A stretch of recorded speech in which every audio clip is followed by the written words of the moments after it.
Hello and welcome to the 14th installment of Safe Space for White Questions. I'm one of your hosts, Ajay Parasram, here with my partner in crime, Alex Kasnabish, on the screen to my, well, on top of me, might be to your left, might be to your right. Thanks everyone for tuning in. We are broadcasting to you here live from Mi'kma'ki, the unceded, unsurrendered, and sovereign territory of the Mi'kmaq Nation and Mi'kmaq peoples. You are watching us somewhere that is most likely stolen Indigenous territory, but not necessarily. Just to give you a quick, brief overview of kind of what we are, what we do, just in case it's your first time with us.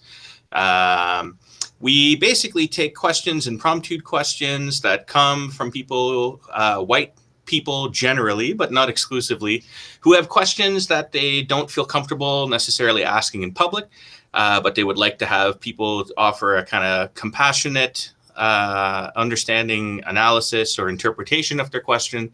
And Alex and I set aside some time every month to do this with our wonderful hosts and friends at Fernwood Publishing, who kind of saw us struggling to do this technologically on our own, and then took over kind of running the show for us. So many thanks to Fernwood for that. My paid income is at Dalhousie University, where I'm an associate professor in history and international development studies. And I'm just going to pass it over to my pal, Alex Kasnabish, to introduce himself. Thanks, AJ, and thanks again to our friends at Fernwood for supporting this. My name is Alex Kasnabish. I sell my labor for a wage at Mount St. Vincent University, where I'm a professor in sociology and anthropology. Happy to be here with you for the 14th, amazingly, installment of our series, and happy to get going talking about your questions today. Back to you, AJ. All right, thanks so much for that. So, folks, the way we generally work is we just take questions. You can pose your questions live on YouTube or using the Google file that some people have already started to use. That goes to us on the back end here. So we just go back and forth for the full hour. So without further ado, the very first question we have for this month is, are organizations like SURG, so SURG Toronto, and there's lots of SURGs, SURG stands for Showing Up for Racial Justice. So the question is, are organizations like that important? I've seen a fair amount of criticism of this organization in regards to accountability. Are white-only anti-racism organizations appropriate, or is it replicating the white supremacist colonial settler state project in so-called Canada and elsewhere? Thanks for that question. SURG is something that I'm relatively new to. It had been introduced to me a couple months ago, and I've been meaning to check it out in kind of closer detail. So I'm not going to be able to talk specifically to SURG, but I would like to speak to the idea of white people organizing amongst themselves to show up or turn up for racial justice projects. And I think that is a good thing. That said, how one does that is like a wide open question, right? And in this sense, it's not unique to, showing up for racial justice. It's kind of also the way that people engaged in development projects or aid work or solidarity work sometimes will take a little too much initiative, try to take a little too much direction over kind of what people are doing and how they're articulating their politics and trying to speak on behalf of others. So I think that's definitely a bad idea. So if this organization or any other organization is made up of, entirely white people who are then trying to speak on behalf of racialized people, that's a problem. But if it's turning up for issues that people are invited to, I think not only is that important, I think it's essential. And I would use, just from my own experience here, several rallies and protests that I've attended in the last 12 months where the organizers, who were principally African Nova Scotian and Mi'kmaq people, had an intervention with the crowd where they said it's really important for this crowd to commit to talking to white people and bringing other white people, they're talking mostly to the white people, out for these events. because it matters that white people turn up and support projects that are started and run by and led by BIPOC people on the issue of racial justice and many other issues too, right? Like, I think it's also important to turn up if, like, you know, BIPOC people decide that they have something to say about economic development or like the allocation of public funds for cause X or Y, because the truth is, and it seems a bit trite to have to say it, but BIPOC people have lots of views about lots of things that's informed by lived experience that's not directly necessarily related to heinous forms of oppression. There's a lot of insidious forms of oppression, and, you know, like lots of just things that people think about that whose perspectives usually aren't heard in those kind of conversations. So I do think while one can easily run the risk of kind of overstepping with a white only space, I think done correctly, it can be incredibly useful, can be a really important force that people can call on. You know, that, and there's lots of examples of groups that have done this really well, and lots of examples of groups that have done this really badly. So the devil is in the details there. Over to you, Alex. Yeah, I'm not sure I have anything to add at all really to that very good answer. I'd say, yeah, I'm not gonna. I don't know much about Surge at all, and in any case, probably inappropriate to take pot shots at other organizations and initiatives in this context, anyway. But everything that AJ said, I agree with. I think it's super important to have spaces where people are coming together and being mobilized to struggle for collective liberation. And in a society, like, as most of our viewers probably recognize, that is deeply shaped in some, like, not always obvious, but very powerful ways by dynamics of racism, of heteronormativity, of settler colonialism and classism, white supremacy, all these things.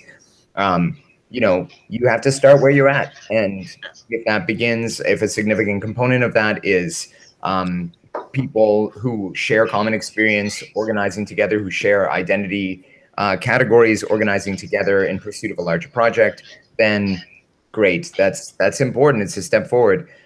It's like men organizing in solidarity with women's liberation struggles, for example. The history of that, lots of men-only spaces that were created to help bring men along, often, you know, because women didn't want to have to deal with their baggage and their shit. So as AJ says, the devil is always in the details. These spaces can become like toxic themselves, but so can a lot of avowedly liberal, sorry, I shouldn't say liberal. Of course, it's going to be toxic, but avowedly liberated spaces too, right?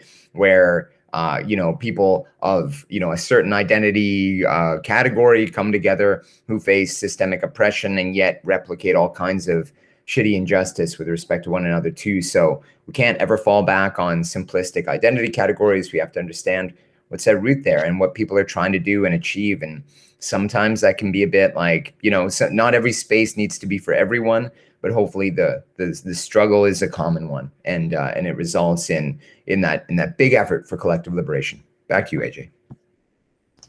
Yeah, thanks for that, Alex. So our next question is a very short question, which is just, why do you do this? But there's a couple of questions that's kind of grouped together onto that. So I think we'll just take them in turn, because right now we don't have a huge queue of questions. So please do post additional questions if you'd like. Why do we do this is a lengthy, potentially lengthy, meandering kind of question. So I think in my best attempts to be brief about this, we do it because we feel that there's a need for it, that there's an opportunity to make an impact on a couple of different levels. So on the one hand, we do it, you know, I think in the most obvious of ways, because white people have told us that this is useful to them, that we've oftentimes over the last 10, 15, 20 years, basically just been doing this on a one-on-one basis with white people who constantly ask us, and this is not a criticism, you know, but they're always asking, you know, what about this? What about this? Is this racist? Is that racist? You know, like, I want to help, but why? Asking all these questions. And At least I'll speak from my perspective. Alex will speak to his, but I remember back in about 2015 or so, I had just become so frustrated and so fed up with having to answer the same questions over and over again that I left social media for about a year and a half, and I was just, I'm fed up, I'm done. I think I see a lot of BIPOC people doing this for various lengths of time because it's exhausting work to do that. But then taking some time away and thinking about it, like I did a little bit of writing on the subject, a bit of research on the subject. And what shocked me was, and it shouldn't have shocked me, none of these things should ever really shock us, but when I actually started doing the research, I realized basically every 4 or 5 years or so, BIPOC students, professors, activists, people in the workplace, etc., are basically like, taken out in a cart and made to present the same arguments over and over and over again to say, yeah, structural racism is a thing. Yes, my experiences are real. And no, it's not just all about your feelings, et cetera, right? And we have some literature on that and white fragility and whatnot. But it struck me that in interpreting white fragility in its kind of like most honest sense, it meant that you can't move something that's fragile without taking a good deal of care.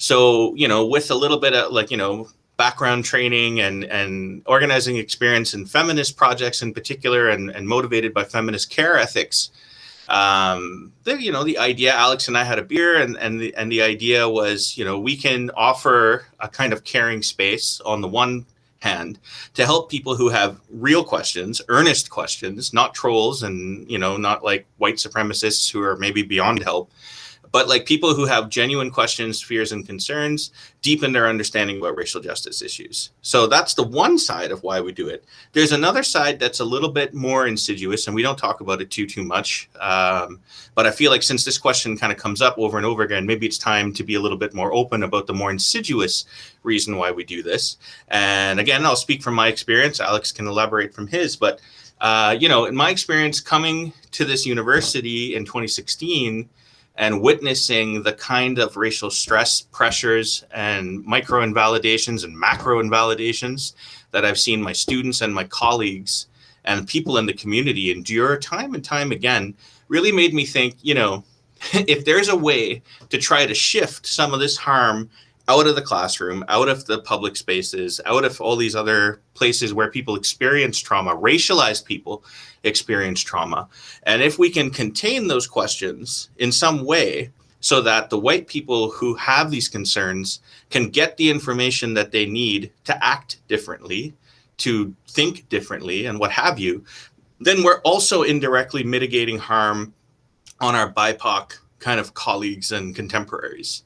So the idea in that sense was, Alex and I, we do this anyway as part of our jobs. We could probably think about creating and cultivating a space like this. We've both written about this to some extent in our other work. So we thought, let's try it out. And it was, I think originally it was just meant to be kind of more of a one-off thing, but it was quite popular. So we kept going. So long answer, why do we do it? We do it because we think it fills a need. We do it because we embrace the imperfection of doing it and the kind of care ethics associated with giving imperfect answers, partial answers in an ongoing conversation. And we do it because we hope that it makes things easier for other BIPOC people by creating like an archive of resources for white people who want to do better. To you, Alex. Yeah, that was a great answer. I think that covers so many of my thoughts as well, but I'll just, throw in some additional ones here from my own perspective. I think that, my part of my desire to do this, in addition to everything that AJ has just laid out in the genesis of the project over a beer, or it might have been two, I can't remember, was that, quite frankly, my frustration with regular activist scenesterism in Turtle Island, North America, and my growing conviction as an increasingly grumpy middle-aged person that scenesterism wasn't making a dent in normie life, right? That you could have as many avowedly radical spaces that were filled with self-identified radicals that were demonstrably unwelcoming to folks who were not initiated. And you could have your little island and basically make no difference at all to the larger society of which you are a part. And I'm not trying to shit on any given activist initiative there. I think that describes a large swath of radicalism. And I say that as somebody who's spent time in those scenes, but also as a researcher who studies that stuff. And I wanted to be part of something that was popular and accessible and common and not grandiose sounding and not steeped in isms and not steeped in an impenetrable and unwelcoming moralistic vocabulary that sought to shut people down when they were struggling too. And I mean, you know, for me as an ambiguously racialized person, I sympathize to some extent with, especially with, I'll be honest about my own classism here. Less so with upwardly mobile whites, but certainly with downwardly mobile ones who are struggling in this moment and in a white-dominated society. And wherever you live in this settler colonial project called Canada, you are living in a white-dominated society. Like something like 80% of the population in this country self-identifies as white. Unless you can crack that nut, you are spinning your wheels and going nowhere. So, and I am probably doing what AJ encouraged us not to do and to jump to next questions. But having seen the grumpy next question, I am kind of speaking to that too. If you have a better solution, you should try it. And people should let 1,000 experiments just go in this moment and try them out. But what I find perplexing is the kind of animosity directed towards projects like these by people, especially by self-identified racialized people who see this as somehow, I think, threatening. And that's never our intention. We're regularly imperfect. We make lots of mistakes. I don't think we've ever suggested otherwise. But this is a space where we're actually opening it up to people who are not already convinced of a certain kind of social justice ethic and trying to be honest and non-technical and more or less non-judgmental. But I think AJ does better at that than I do over the long haul, you know, and just talk to people plainly about stuff. And that's real. That's what the struggle is about. It's not about you being rad as hell and alienating as many people as you possibly can. And then when it's you and your buddy in your basement and you're printing out your latest like zine and your readership is 5 people, knowing that you finally made it because nobody else is welcome in your circle. It's about extending these, as AJ referenced, these kinds of this ethic of care more broadly and recognizing that, you know, once white supremacy is over, self-identified white people too will be liberated from that, right? Just like when patriarchy is undermined, self-identified men are liberated from the constraints and the soul and humanity crushing realities of being wrapped up in that system of power. Like you give up stuff too, right? Just like royalty gives stuff up when they stop being royals, right? But then your benefit is that you claim your humanity amongst other humans. So I think that's my hope for all this and why I keep doing it. In addition to liking the folks I work with and thinking this is a good thing, I also have kind of a long-standing commitment to popular education projects of various kinds, and I regularly find them more exciting than the work I do in the university, quite frankly. So I like just talking to people. I like talking to people about honest questions they have, and I think my lived experience, but also my years as a social movement scholar and activist give me some stuff to talk about. But again, like we're happy and really clear to affirm that we are not experts here, right? This is not some sort of expert advice giving monologue. This is really an attempt to mobilize some of these things, this critical moment, the infrastructure we have, a certain amount of interest amongst people to push it a bit further and to just try and ground some of this like anti-racist ethic. That's not about, shaming people, at least not primarily, but about showing them that there are ways to live a better, less alienated, less violent humanity together. Back to you, AJ. Yeah, thanks for that, Alex. Really well said. And kind of looking ahead to the next question, which is, I'll just read it out loud. They're all kind of related, these last couple here. So this question is, why is this called safe space for white questions? Most spaces are safe for white folks. This title and its assumptions are condescending to BIPOC folks, saying, quote, we won't be offended, end quote, reifies the narrative that BIPOC folks are being overly sensitive. In your attempt to come across as edgy or funny, you actually cause further harm and offense. So that's this is a question, and I think this is a very legitimate question, and I think that it's important that we address it directly. It's come up once or twice before over the last 14 issues. So, I would encourage folks to kind of look through the archive there as well and see a little bit about maybe how our answers to this question has evolved since, last fall or last summer. But, we understand, of course. It's not that we don't understand that, safe spaces as a kind of like strategy and a project, something that is grounded in like QT BIPOC politics, oftentimes on campuses, not only on campuses and activist spaces, trying to carve out an oasis of sanctity from the broader structures in society that collude against them, against their humanity, against their ability to organize and think. So we're not ignorant of the history. And in fact, we're not even specifically trying to mirror in any direct sense, even though like the terminology does kind of come from there.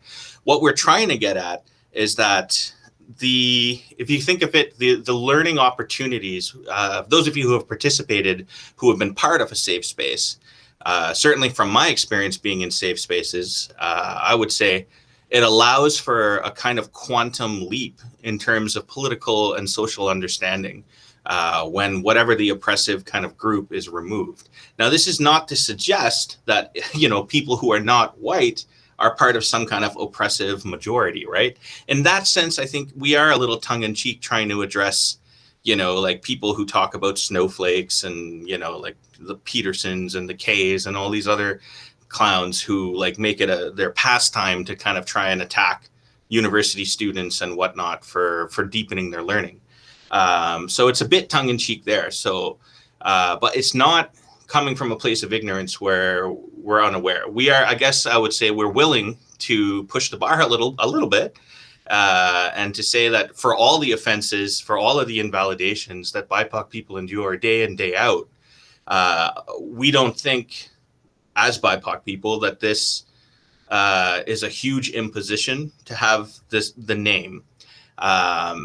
What the name allows us to do is to get through to white people, to break through the shield of white fragility, which has really significant implications. Alex hinted at this in his answer to the last question. But like, folks, if we can be real for a second, we're not winning this war. We're not winning this battle right now in terms of helping people to understand that racial justice is for everyone. It seems sometimes like we are. And especially in Canada, it seems this way relative to the rest of the world because we have a shiny prime minister who says good things and doesn't follow through on any of them. But, he does these superficial things like has a gender balance. He, had an Indigenous minister and put them in control of an important portfolio and then systematically ignored and fired them. So there, but that shiny surface just underneath that is you see the kind of, I won't call it a dialectical response, but it is a very direct response in a similar vein to what we saw in the United States when they elected Barack Obama. Now, this is, again, I'm not trying to say that these formal high-level politics is what drives things. It isn't. But they are symptoms of what's happening in society. So when Obama in the States was elected, everybody thought, racial liberation is upon us. The reaction was a push by white people, predominantly white people, to elect somebody like Donald Trump. And, like when in Canada, we haven't seen like the kind of like total rejection of the politics as yet. But look carefully at what's happened with the rise of the PPC, a party, the People's Party of Canada, a party that probably a few years ago, there would have been no intellectual appetite for, there would have been no interest in having. But as a response to just these few very soft changes in Canadian society that might have moved the bar just like a millimeter in terms of thinking about Indigenous sovereignty, in terms of thinking about equity and diversity. The response to that is close to 1 million people signing up to join, to lobby for this new party, founded in many cases by organized white supremacists. And this is the country that we live in, where we're trying to think about what's happening here, you know? So we know, like in our activist spaces, however small, however large they are, we're generally surrounded by people who we like, people who think in a way that we think are rational. But like Alex was saying in his answer to the last question, if we can't push that bar, and then I forgot to mention this last time, but like part of the reason why we thought it would be interesting to do something on YouTube or something that would be easily searchable is because there's so much garbage out there on YouTube that is trying to basically organize young white people into being white supremacists. We're hoping that having some media like this can at least offer a critical second point of view, you know, so that at 1 o'clock in the morning, when some 17-year-old is scrolling through YouTube and potentially being radicalized to go shoot up a mosque, like what has happened, or a gurudwara thinking it's a mosque, like this is the level of like danger that is very real in this country, in the United States and elsewhere, New Zealand. We're hoping that maybe they can hear another perspective, one that doesn't seem to push them away. So yeah, safe space for white questions. It does riff off of, you know, a really important and separate kind of politics, but we think it's a logical reach and a logical borrow. And, you know, we would be interested in, there are other similar spaces that do other things, right? So I'm part of another project with one of my colleagues here at the university. We call it a white fragility clinic, you know? So that, I mean, that kind of speaks to the way that people, this in the Faculty of Medicine where we do that work. So it's a different politics than this, right? Very different organization, similar politics, trying to build racial resilience. And that's kind of what we're trying to do here, but we're trying to do it in an open, democratic, and community way. For, like Alex was saying, about public education. So, you know, I hope that adds a little bit to the answer, to the explanation. And I know Alex will have some more to say on this, so I'll pass it over to him. Yeah, I mean, super thorough, AJ. Great background and response, I think, to that. Once again, I don't have too much more to say. I would start by saying it's no one's intent. We're not being glib. We're not trying to be edgy or funny. I mean, I guess I would say, you know, we are riffing off of a very common phrase that's thrown around, that's used amongst people in the mainstream too, not just in social justice spaces, that, again, most of the folks who we're trying to talk to don't know the histories of this, aren't familiar with the histories of activism, but they do recognize the ways that these primarily because they're accessing it through mainstream or through right-wing media, you know, have been taught to basically poo-poo the idea of safe spaces for racialized or queer or trans or indigenous or you know, women identified folks, like all that stuff, right? And so they know the term, right? And so directing it at white people and saying, we've opened up a space for your questions, white folks, and you can come and ask them, and we promise that we're at least going to try and entertain them in as non-judgmental a way as possible as we engage them, is important. I understand some people won't like that. Fine, don't do it, right? Like, nobody's asking you to come on and co-host. What I get annoyed with, and I'm going to admit that I'm annoyed by your question. AJ is a lot more diplomatic about this. I find this question pedantic and like very much in the culture of the modern left, the modern radical left, which sees in its ability to punch laterally and within its own spaces and like decry different tactics and organizations it doesn't like, a measure of power it doesn't have in the larger world. AJ's right. If you think we're winning this, you should look outside your window. You know, like, you can have as many safe spaces for racialized folks as you want. And if you don't touch that hardcore of that white identified hegemony in society, you're not changing anything, right? You have to bring, if there's so many lessons to learn from previous movements. Let's just riff off of one, the civil rights movement. One of the great successes of the civil rights movement, I'm not talking about its pacifist wing versus its radical wings. I'm talking about it writ large, was its ability to bring people together to struggle for that vision of a collectively liberated society. And so when freedom riders were riding buses across the southern United States, and white kids were getting murdered too by racist cops and members of the KKK, as like an authentic demonstration of racial solidarity that I would like to see, for people who take issue with something like this, like, what is it that you're doing that's so badass and awesome that gives you the right to moralize and judge other people's initiatives? I find it curious that people are threatened by this. I mean, I get the idea, I get the response from other racialized folks that, oh, white people don't need this. Well, my mom's white. She's like so white, she's translucent. And she's a woman who lived her whole life struggling with violence in her life, with poverty, with the legacy of having lived through war and life in a refugee camp for 10 years. So when somebody comes to her and is like, oh, you're a privileged white lady, she goes through the roof because, yes, according to one metric of her identity, she is part of that hardcore of society. And in every other, she has lived things that most people, including most of my racialized students in class in university, have not experienced and and hopefully will never have to. So it's not that, the white devil is the enemy. It is that, like, there are a whole bunch of people we need to speak a lot more convincingly to. It's like the stuff around Trump, It's like folks who want to believe that every Trump supporter is just a dyed-in-the-wool member of the neo-Nazi right or the KKK, without recognizing that there's something about that rhetoric and something about that political imagination that speaks awfully powerfully to downwardly mobile white people at this moment in history. And that no amount of moralizing at them or calling them racists or shutting them out or shouting them down is not changing their minds, is only reaffirming their belief that we are already in the midst of a racial holy war. And I hate to say this out loud, but if that's true, then we're going to be at war with 80% of this society. Those are not odds that I'm taking on to win.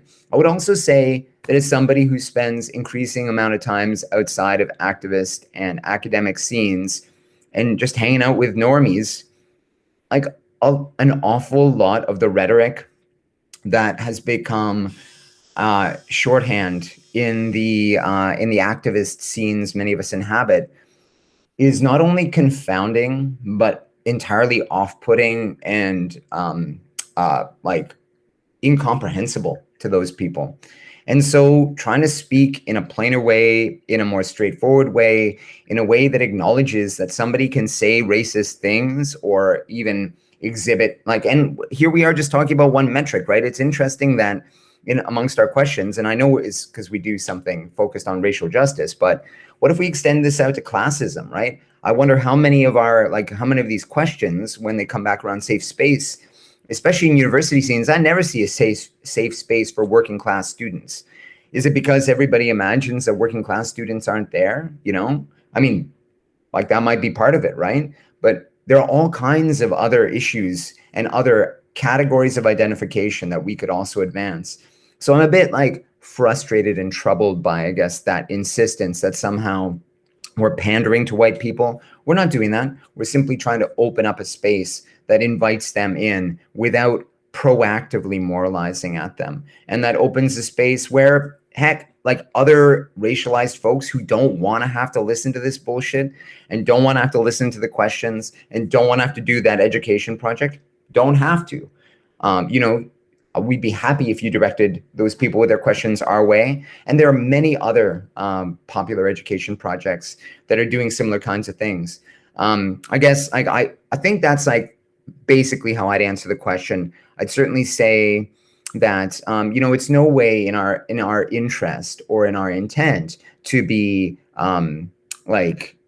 just to be trying to grab a headline by being funny and riffing off of something that's really important in the history of social justice struggle that we're just running away with and laughing like a couple of dumb bros about. That's not really who we are and what we're trying to do. And I hope nobody thinks that. But I do think that there is something important in the attempt to reach out in a good faith way, and sometimes with a bit of humor and humility, not always like being so like awfully deadly serious, even though these are deadly serious issues much of the time, and to engage people who are not yet part of the cause, right? Who are not part of that struggle just yet. And I hope like we've done some of that. I don't know how successful we've been. You can tell us, but that's certainly part of the ethic here, and that's all we're trying to do. So back to you, AJ. Thanks for that, Alex. And thanks to everybody listening. We're seeing a quick little flurry of questions, so that's wonderful. What I'll do then to try and make it so we can get through all the questions is I'm going to group about 3 questions together into one here, because it kind of picks up building on what we've been talking about. So the first question, I'll just read all 3 of them out. The first question was, why focus on white people? And then the second question is it hard for you to do this kind of work? And then the third question is, why are you the right people to do it? What qualifies you?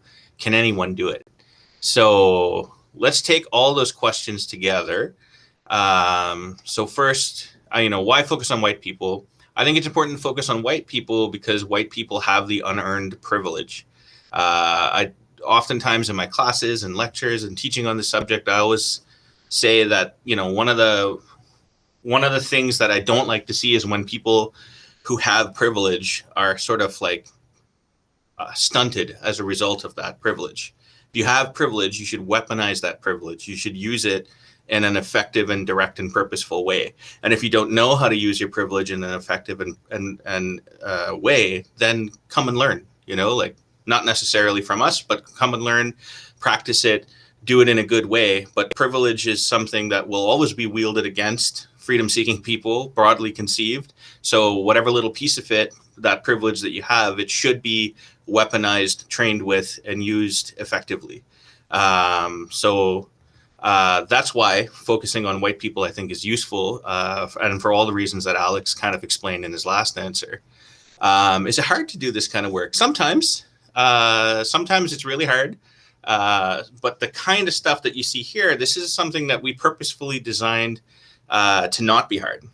So the hard part of doing this stuff is like all of the committee work, all of the equity, diversity, inclusion, accessibility, and justice, and all the acronyms that come together that actually kind of collude to try and drain the energy out of BIPOC people in whatever institution that they find themselves. And that's kind of a separate issue. Maybe we'll talk about that after, about, my various qualms with the idea of EDIA.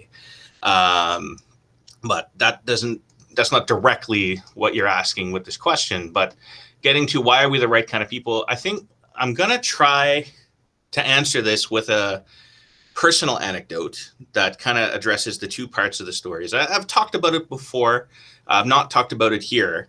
But I think I've been thinking about this question about why we do it. At one level, okay, we're both professors. We both work on the history of race and all this other stuff. I actually think that's not at all the reason why I do this, because there's loads of people who study that stuff academically. And honestly, I don't think they would be very compelling in this context. What qualifies me for this? I remember, I'm going to tell you a quick story about the day that I first understood that I had a race. I was 5 years old. I was wearing this pleather jacket. I was super proud of it. I felt like Maverick from Top Gun. I remember I was having just a great day, chilling out at the playground. My mom and my baby brother dropped me off to school nice and early so I could get a little extra playtime in the playground outside my school. And then I got there and was immediately not immediately, but after a couple of minutes, surrounded by a group of white people who were way bigger than me, like 4th graders, 5th graders, something like that. And they had cornered an African Nova Scotian kid, or a black kid in any case, an African person of African ancestry. And they threw the 2 of us together into this enclosed circle like caged beasts and made us fight each other. That was their objective. They were trying to get us to fight each other. And at the time, I didn't understand these things, but thinking back on my own sort of ancestry as a person of South Asian heritage, coming from Trinidad and Tobago, which is a place with a lot of racial animosity between Indians and African descended people fighting each other instead of fighting, white supremacy. It wasn't lost on me, even at that age, at 5 or 6 years old, that this was, a set of bullshit, that we were being made to fight each other for the entertainment of a group of white people, and that this was something that could have happened, that was being allowed to happen. Now, fortunately, my mother, who was raising 4 kids who looked like me in a white supremacist society like Canada, she understood that nobody was going to be looking out for us except for her. So she ran out of the car in her bathrobe and her slippers, with my baby brother in tow, and just broke right through that kind of force field of whiteness and grabbed me and the other kid, because this is how she saw the conflict, took us to the principal's office, said, "What are you going to do about it?" The principal mansplained to her, was like, "Listen, boys will be boys. There's nothing happening here. There's no such thing as racism. That was something from the 60s, blah, blah, blah, blah, blah." So she called my dad at work. My dad walked off the job, came down, confronted everybody. And it led to this iterative process where my parents ended up writing a multicultural policy for the Dartmouth School Board at the time, that was then, brought to realization in the early 1990s. And then for what? So this is my frustration. So all of that work happened, and it seemed to have no impact whatsoever, because then my younger brother, a few years younger than me, went through the same school, had his head bashed in all these different times, ended up writing a play about it, which is shortlisted for the Governor General's Award, awesomely, but not for any good reason. So it didn't have the impact. When we think that we do things that has an impact just because it gets published, or just because a committee decides to endorse it, that stuff is garbage. It's not garbage. It creates an institutional platform, and there's incremental change and this and that and the other. But that's not the reason why we're interested in this work, and the reason why we want to speak to white people directly and frankly in a safe and constructive way is because until people voluntarily change their minds and embrace a different way of thinking, nothing that you can do to try and punish, prison, or limit what they do will ever work, because there will always be a Max Bernier, there will always be a Richard Spencer, there will always be anybody who can just make some completely asinine and informationless claim about the psychology of lobsters or what have you. And because of how structural power and privilege operates, people will flock to that answer for no good argumentative reason. The burden of proof will always be harder for us, because we are minorities trying to challenge structural powers, structural knowledge. And so why do we do this? We do it because we have that training, but that training is not sufficient. What qualifies us and what qualifies anybody to do this work is their lived experience. And, we take it on because we have these two things together, which help us, because then we're not struggling to put food on the table, the way that we were before we were professors. You know what I mean? So it's not that we don't have that lived experience. It's just we're in a relatively privileged position. We want to weaponize that privilege to make things better for everybody. So thanks for indulging me through that personal anecdote, and I'll pass it over to Alex now. That was a great anecdote. It's a very good story. I guess I'll try to be as compelling. I don't know that I can be on this one. So is it hard to do this kind of work? I don't know. I think sometimes it's hard, because it's it's work that if you're doing it, you can't be anything but deeply emotionally and politically and intellectually invested in. And I have kids, I have loved ones, I have friends in the world. I want them to live in a better version, that's to say the least, than the current world we inhabit. And I feel like this is one of the ways of doing that. So, but it can be, it's challenging work to do in terms of confronting racism and structural white supremacy. It can be nasty work in terms of the pushback you get.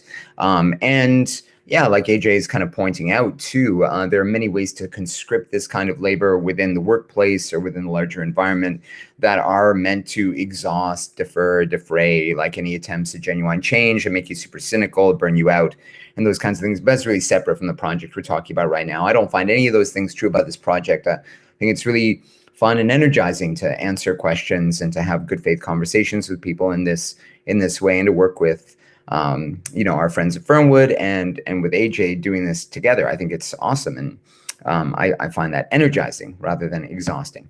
But as to the other questions, why are we the right people? Well, for the reasons that AJ's related, in part, like political backgrounds, academic backgrounds, critical interest in this work, but also just because, of our deep and sincere and overriding interest in this, and I'll speak for myself. I won't speak in the royal we here.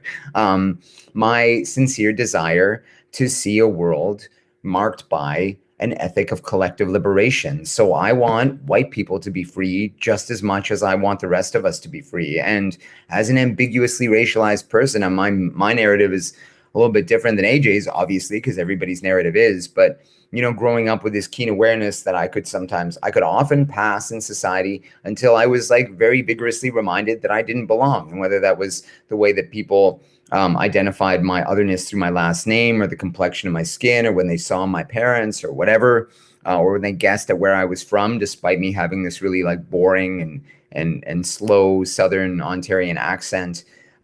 Those are those moments, being told in a bar that, by some drunken white dude who's like, I wouldn't come to your country and do that.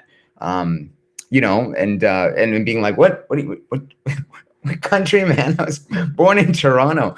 Like, anyway, but the dozens and dozens of incidents you have over the years, right, where you confront somebody who visibly and sometimes very angrily and sometimes violently recognizes you as something other than white.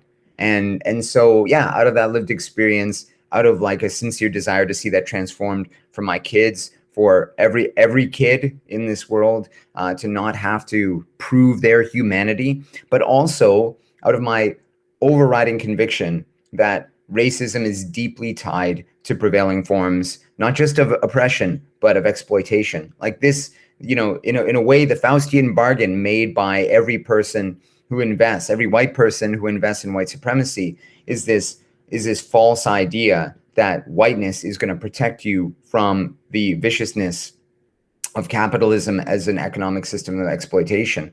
And this is like the original sin of whiteness, right? A trade-off organized by the ruling class to buy off poor white people and to like basically conscript them into a war against other poor and disenfranchised people that they were never meant to win and never meant to be part of a ruling franchise.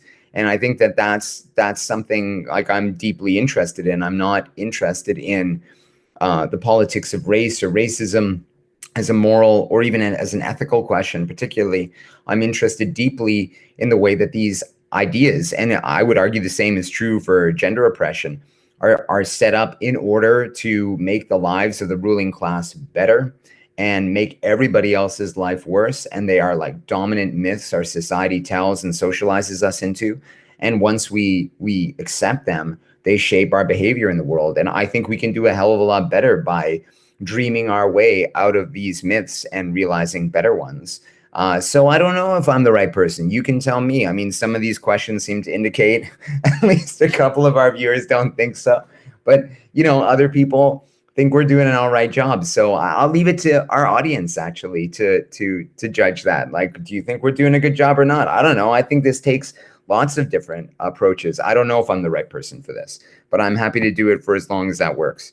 Can anyone do it? Well, I suspect not. Like not just anyone, not for any reason, but I think if you have the right ethic, the right conviction in the world, and you're willing to spend the time and effort to do it, then for sure, like these little experiments are ones that everybody should feel free to spin off and experiment with and see what you can do and do better, right? Like I'm always inspired when somebody takes an idea that I played with for a little bit and does something way more amazing with it. So maybe one of you will do that, right? And that would be awesome and great too. But I think that these experiments are important and necessary. And it's absolutely true, as AJ said, like the institutional stuff, like that may create important platforms, but it doesn't produce the change we want. The stuff that happens within our protected spaces, like that may feel good in the moment, but doesn't change the world around us. And any experiment that's not reaching people who are not already convinced is useless in this moment in history. I have to say, like, it's like, there's no point getting together to talk about the climate emergency with people who are already fully convinced it's happening and are committed to change. Like, that may feel good, but it's obviously the people who are not convinced of that who we need to be working with, and the institutions and corporations who cannot be compelled by our good faith arguments, who need to be compelled as well. And so too with racial injustice, right? The question isn't just how can I speak to people like me about this and mobilize them? The question becomes, like, how can we create a community of humans who agree that that difference that we all have is important and worth recognizing and acknowledging and celebrating, but where that difference isn't the weapon through which we wield over each other in order to extract security, privilege, or power. So that's my hope for this, I guess. Back to you, AJ. Thanks for that, Alex. We've got about just under 10 minutes left and a couple of questions here. So we'll just take them in turn and see how far we get and come back to the other ones next time. So someone asks, it took an incident for me to open my eyes to my fragility. I'm keen to help others open up without triggering their fragility. Is that even possible? So really good question. Is it possible to help somebody understand their own sense of white fragility or racial fragility without them experiencing that fragile feeling? My sense is no. And some of this comes down to like what I think the role of conflict is in education. Not all conflict is bad. And in fact, you can make really big leaps conceptually when you engage in a conflictual moment. Conflicts can be great, what we call in the education world, teachable moments, right? So without the experience of what white fragility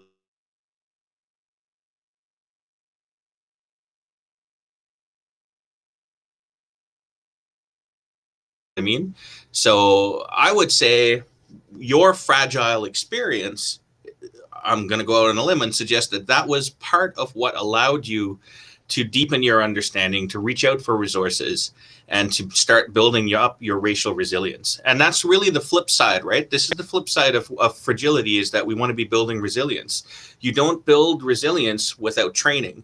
And the way that you train is through engaging in forms of conflict, in the same way how when you train your muscles, you're ripping muscle tissue, right? And then it's rebuilding stronger. You're confronting kind of like at times triggering things in order to build up your resilience to be able to talk about it. Because what does a racially resilient society look like? In my mind, it's actually a pretty straightforward and achievable thing. If white people have been, and we've written about, Alex and I have both written about this to some extent. I have an article called Pathological White Fragility in the Canadian State in Studies in Political Economy, where I make this case in kind of long form. Anybody can read it if you like.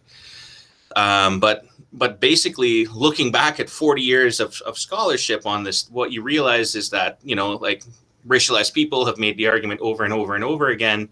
But since about the 60s and 70s, white people have basically been trained and conditioned to not think of themselves in racial terms. The consequence of that is that the antidote is to be able to think of yourself in racial terms, right? So if you can think about yourself in racial terms, which actually I don't think takes like revolutionary training, you know what I mean? Like if you just start thinking about everyday experiences, I never got followed around that shop when I was shopping. Why would they follow me around? Well, talk to your friend who's not white, and they probably have different experiences of surveillance. Don't ask them to kind of like, bleed for you on performance or something. You don't need that. People have written about this, so you can go out and read it. But that fragile feeling, the identification of your whiteness through its absence, is really the challenge, right? With white fragility. So when you can start to identify that privilege, that allows you to move forward. So what you as a white person who is thinking about educating other white people can do, in my opinion, is to help guide them in those experiences of fragility, which in my opinion are inevitable and not even necessary. Like, I actually think they're good. It's good to experience the fragility, and out of that, allow yourself to train up and build resilience. Alex? Yeah, I mean, absolutely. I think that it, in my experience, is not possible. Like, no matter how you dance, how carefully you craft your interventions, how much you avoid inflammatory language, how much you just in common conversations. I was having a conversation with a white person a couple of weeks ago, and he swore to me up and down how he's like totally not a racist person, right? And the next thing out of his mouth was, but I'm still really uncomfortable when when a black person is in charge.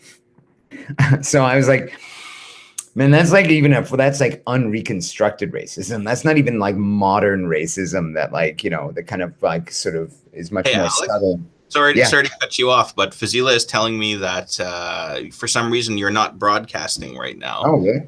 Fazila, is that still the case? I don't have it up. Am I still broadcasting? Are people... Okay, so apparently I'm live. I'm really sorry, folks, that you've lost Alex, who was saying lots of really brilliant things just now. Our producer is signaling to me to maybe just continue. I can hear... Yeah, I could hear Alex. If you can hear me, why don't you just keep going, AJ? Like, producer, maybe you could unmute yourself.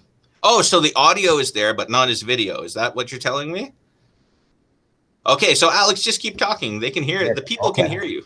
My disembodied voice. Okay. Yeah. So that unreconstructed racism, right? And so I think having done this sort of personally, for long enough, and having enough like well-meaning white people in my life, I'm convinced that it's true. It's like as soon as you start to actually talk about something that really matters, like you're gonna bump up against it. You're going to bump up against those feelings of guilt, of insecurity, of fragility. And there's no, as like the metaphor that AJ provided is a really good one. Like there's no way of actually like cracking that nut. Apparently I'm going to keep coming back to this metaphor throughout this episode. Without like bringing some force to it. And in my experience, no matter how gentle you are, you're going to bring about that response. So there is no point to being overly concerned about trying to avoid that.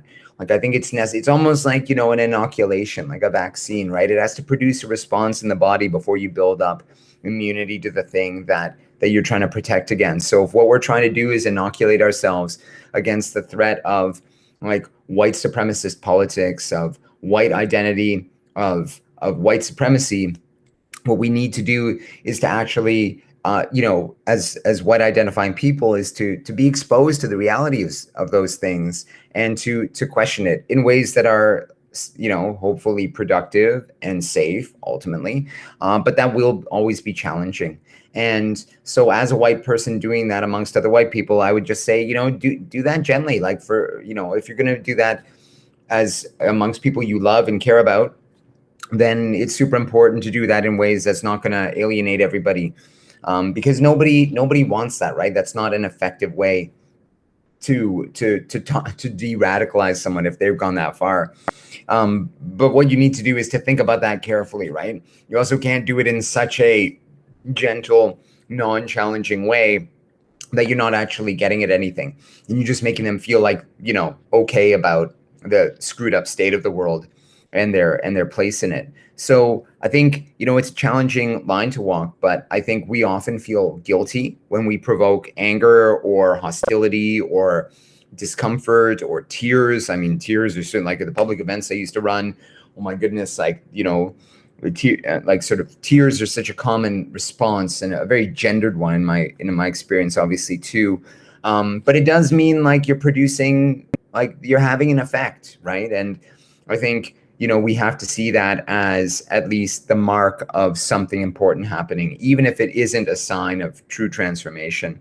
don't be afraid of pushing against it, and just be aware that, you got to do it. It's like after a workout, right? You got to do your cool down. You got to do your stretch. You got to bring yourself back together. Hopefully, you push so far, and then you try and reconcile people back into that social whole. So good luck with it, though, is what I'd say. Back to you, AJ. Thanks for that disembodied voice of Alex Kasnavish.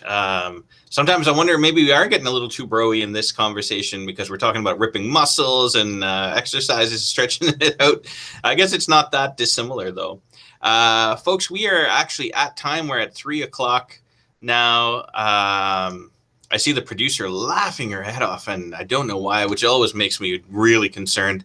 But I just want to thank everybody. Apologize for the people whose questions we didn't get to. We're going to keep those questions, and we'll try and put them to the head of the queue for our next session, which is going to be next month.